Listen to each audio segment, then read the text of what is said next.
These competitions where I won several recognition awards. Bisitahin natin ang studio ng ating kababayang Filipina na kung saan ay kilala siya dito sa Europa dahil sa kanyang artworks. Hello, welcome to my humble studio, Fernando. Thank you. Source of inspiration nyo, paano kayo nakalikha ng ganitong klaseng ang gaganda ng arts? You know, actually, I get my inspiration from the beauty of the nature in the Swiss Alps. You know, actually, most of my paintings are from Switzerland, right from Switzerland name. It was taken in Gisbach. Yeah. So I got the name from there. I got the inspiration, you know, because of this changing of the colors, autumn, fall, and spring. And then I do it in my own style. Okay. You know, distinctive style.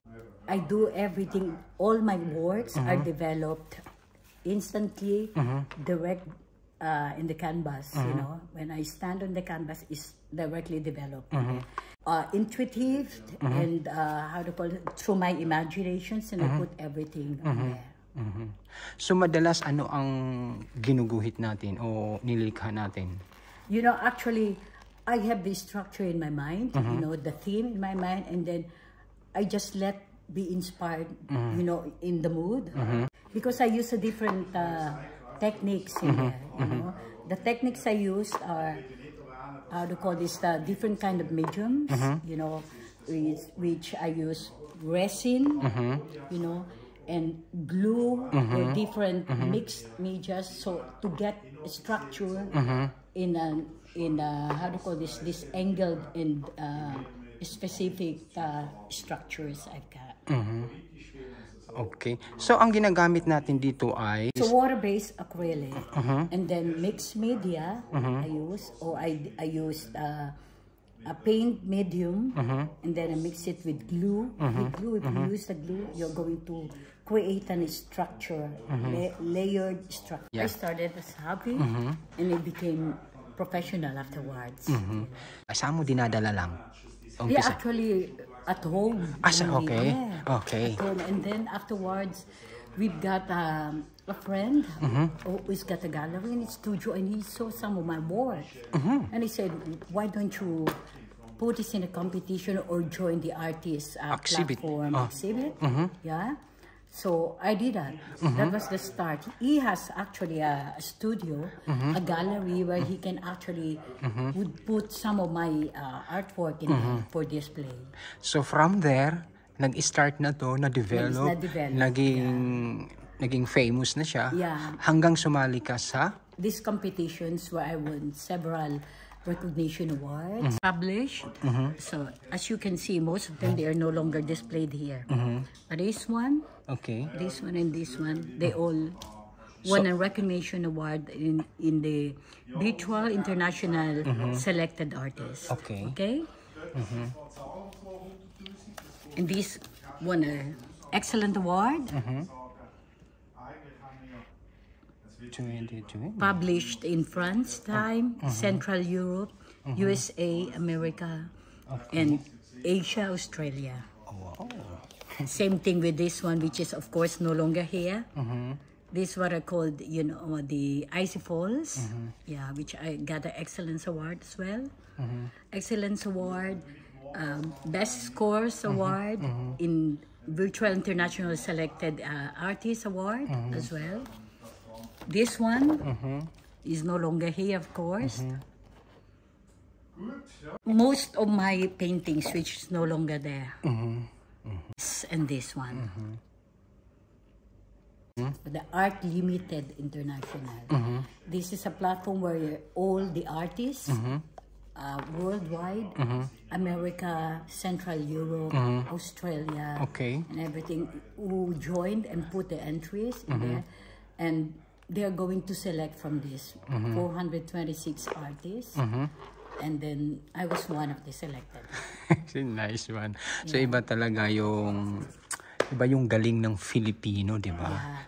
You know, because I get my inspiration as I put the multicultural, you know, side of my background into the painting, you know, where you have these multicolors, and then inspired with joy and patience. And this is what I did.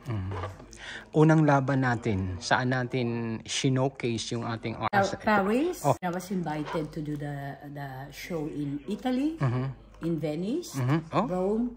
Method and technique that you use. You can just paint, but I don't want to paint plain. So I would like to have something with structure, 3D effects, something like that. Like this one, this is a 3D effects of my paintings. It's not just a plain paintings. I would like to have some, some structures in it with a 3D effect. That's why I use these different kinds of mediums. Sometimes I use the torch, to create a real massive, and if I would like to have like the cityscape or the seashore scape, so I use a torch for that. Yeah. Mayroon ba itong, dahil sabi mo kanina, ito ay isang hobby. Mayroon bang formal schooling dito or? Actually, what I did is self-study. Just self-study. And with the time it develops. And through watching another art, visiting like art museums and some galleries where I get my inspiration to do that. So ganun siya kabilis eh. Yes. Well, maybe I have this. I told you it's there. I'm bringing my multicultural background, Asian culture, and is how to call this, inspired with joy. That's what I do. So it's lovely. I love to use colorful colors, mediums, so it will reflect, in Philippines is very nice. It's just, we're happy people. Yes, exactly. And I put that into my painting. Nice one. After ng recognition, meron ka ba bang susunod pang mga sasanihang mga competition? Yeah, that's in Art Basel and Volta Arts. These are really a good quality. The quality of the paintings in there. Usapan naman natin yung pagod mo, yung materials na ginagamit dito. Yeah, I use really a tough material. I use really material which I bought from Germany, where only the artists use it. So namuhunan, in short, you invested something in this kind. Yes. Painting is a very, very expensive. Okay. So kumusta naman yung mga finished products mo? Ito ba'y binebenta mo o ano nangyari? Actually, like I said, I started with a hobby, and if people come and like to buy this, actually I would like only to produce a copy, like print copy of this one, but it's too difficult to give away, because this is something personal. And you cannot produce that anymore, but some people, they like it. If they like it, then they have to pay or what? Yes, of course. I just don't give it as a gift, of course. I do it in different cases. Of course, in this case, like I told you, these are my babies, and I told you I cannot just sell it, So this one, like this case, how rough estimate magkano ito pag dinala ko sa market? Yeah, it depends, because with the frame, my husband bought this for 3,000. Really? For the frame? No, for the whole thing, and then he framed it. Okay. This is how the value of the 3,000.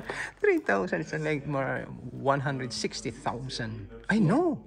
Is that in the Philippines? Something like that. Yeah. It depends on the size, of Okay. course. Ilang piraso na nabenta natin ito? Hundreds? All the things that you cannot find it in here anymore in the catalog, they are already gone. So it's like another source of income, passive income, because this is not your main profession, right? Yeah. Okay. Pag hindi ka gumuguhit, ano ang iba mong arts? I do sculpturing. Okay, tingnan natin, tara. This sculpture I made is a wood, and then I put a resin on it to stick. And of course, your inspiration for this one? Yeah, it comes from when I visited, because we always travel, I travel to Dolomiti, and I got inspired by the Dolomiti mountain, and I made this structure. Okay, nice. Sculpture for that. It's on Dolomiti, Yeah, yes. Somewhere in Italy. Italy. So, ano naman ang tawag po nito? This one is I call it paint splattering, So, anong ibig sabihin po where nun? you throw all the colors through light. This is the other one. Okay, this one is, yeah, this is like Christmas. Colorful. Beautiful.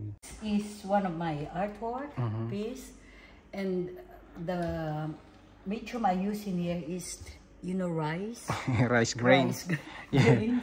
I use it, you know, to do the points and everything. Yeah. Yeah, it would take me about 2 weeks to do this. 2 weeks. Yes. Nice. This is the husband of Rina, and yeah, from the artwork of your wife, Rina, which is your favorite one? She has a lot of good ones, but I really like this one. Yeah, you pointed out. These are some abstract heads. Yeah. From 2020. I like them, the color and how they fluid. You know, it's a little bit very special. I like them very much. I think it's a person who looks. One looks to the left, the one to the left, the other one to the right. But it's two individual paintings, but they look very similar. How she. And she let the color flow, you know, kind of randomly, but still kind of under control by moving the canvas.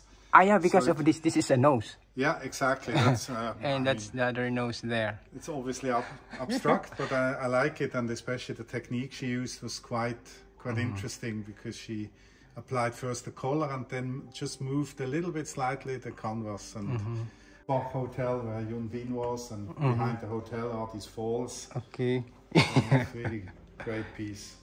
Yes, so amazing.